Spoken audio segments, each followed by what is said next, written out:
Sudah banyak kasus dalam sejarah saat orang harus berhadapan dengan kisah perjalanan waktu yang patut dipertanyakan. Dan yang paling menarik dalam tiap kasus semacam itu adalah bagian akhirnya. Yuk kita simak ini. Kamu tahu apa yang terjadi jika seseorang berinvestasi 12,5 juta rupiah di pasar bursa lalu menghasilkan 5,4 triliun rupiah lebih? Jawabannya, FBI bakal datengin dia. Tahun 2003 di seluruh dunia tersiar kabar tentang seseorang bernama Andrew Carlson. Orang ini menghabiskan beberapa bulan di bursa efek. Dia membeli beberapa saham dan menjual yang lain. Dia menanamkan uangnya di beberapa perusahaan yang kemudian dengan cepat nilainya mulai meningkat. Tak ada yang percaya seseorang bisa begitu akurat memprediksi perilaku pasar.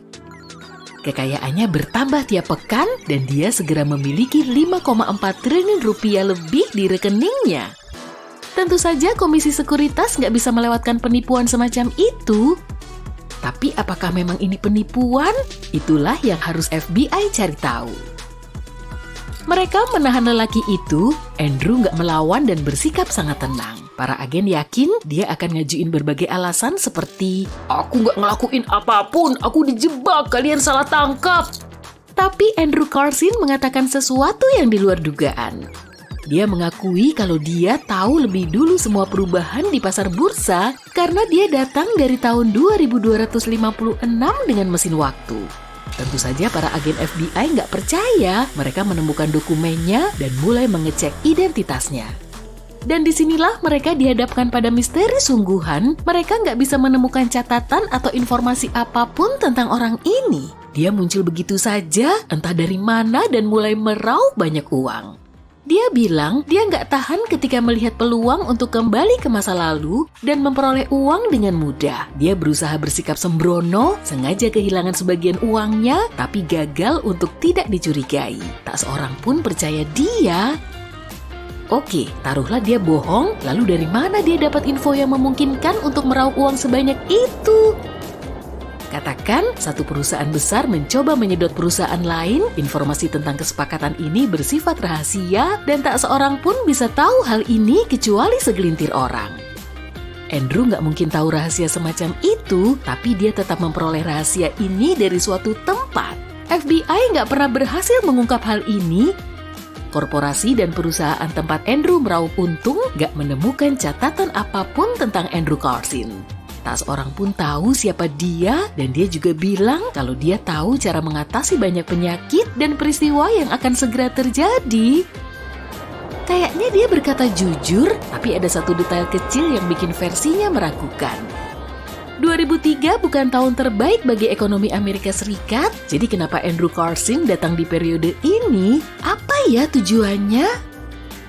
Bagaimanapun FBI nggak percaya dia dan memenjarakannya.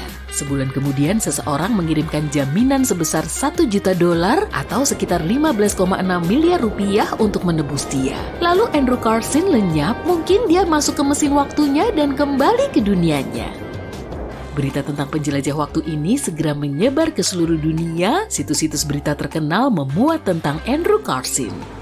Sejumlah artikel tentang dia muncul di Jepang, Australia, Jerman, Britania Raya, dan banyak negara lain.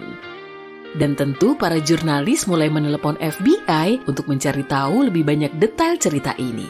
Dan kamu tahu apa jawaban mereka? Andrew Carlson nggak ada.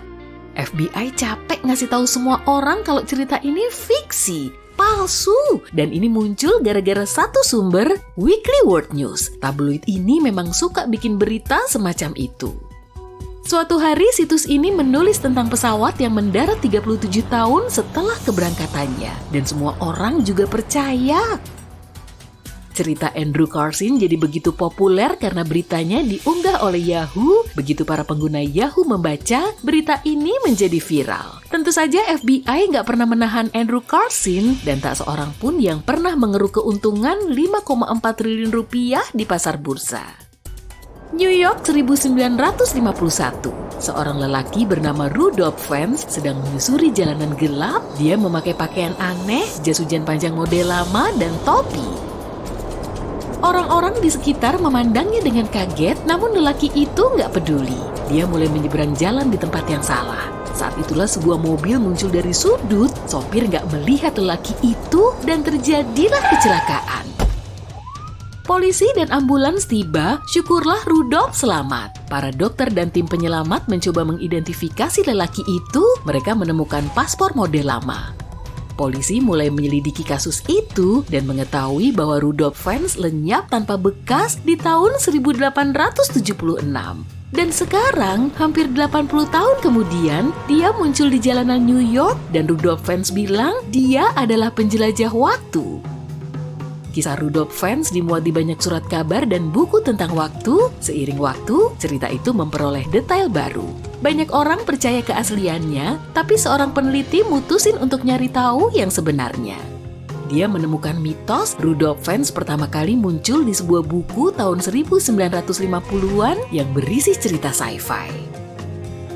Tahun 2006, seseorang mengunggah video aneh di internet. Ceritanya tentang seorang Swedia yang mengaku bahwa saat itu dia berada di tahun 2046. Lelaki itu sedang membetulkan wastafel di dapurnya dan diteleportasikan ke masa depan. Lebih jauh dalam video itu, dia ketemu versi dirinya yang berumur 70 tahun. Kedua lelaki itu tersenyum dan bilang mereka melewati masa yang menyenangkan. Mereka berpelukan seperti sahabat karib dan nunjukin tato yang sama di lengan kanan mereka.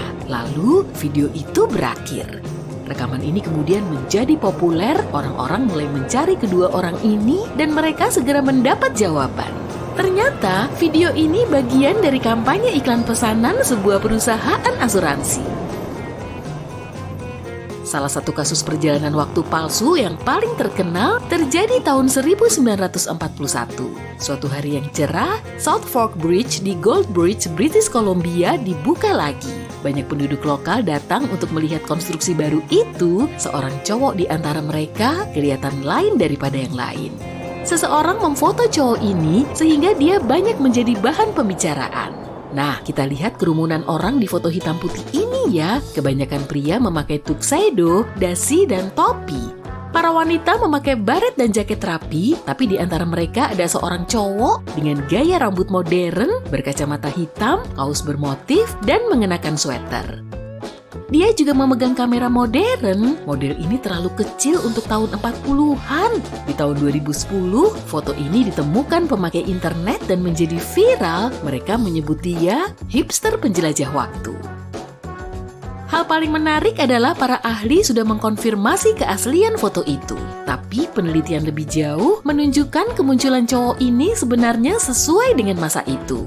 Kacamata hitam pertama muncul di tahun 1920-an. Aksesori ini nggak populer, tapi sang hipster jelas berselera bagus.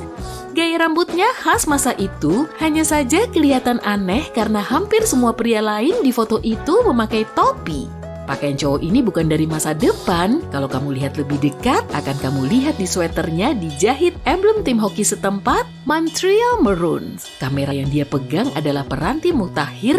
Tahun 1941, Kodak merilis model portabelnya. Faktanya, kamu bisa nonton banyak sekali kisah seputar perjalanan waktu. Para arkeolog menemukan sebuah kamera video di dekat batu besi Satria. Analisis karbon menunjukkan kamera itu berumur lebih dari 1000 tahun. Atau rangka manusia ditemukan di dekat fosil dinosaurus. Hampir semua kasus ini adalah cerita yang dibuat-buat. Dan kalau nyari bukti, kamu nggak akan nemu apapun kecuali artikel di sejumlah koran yang kurang bisa dipercaya. Perjalanan waktu itu nyata karena kita bergerak maju di masa sekarang ini. Tapi loncatan ke masa lalu atau masa depan seperti yang kita lihat di film-film itu mustahil. Kalau ini memang benar, banyak turis dari masa depan akan muncul di dunia kita. Tapi hal-hal seperti teleportasi bisa terjadi meskipun cara kerjanya nggak seperti yang kamu duga. Ini topik untuk video lain ya.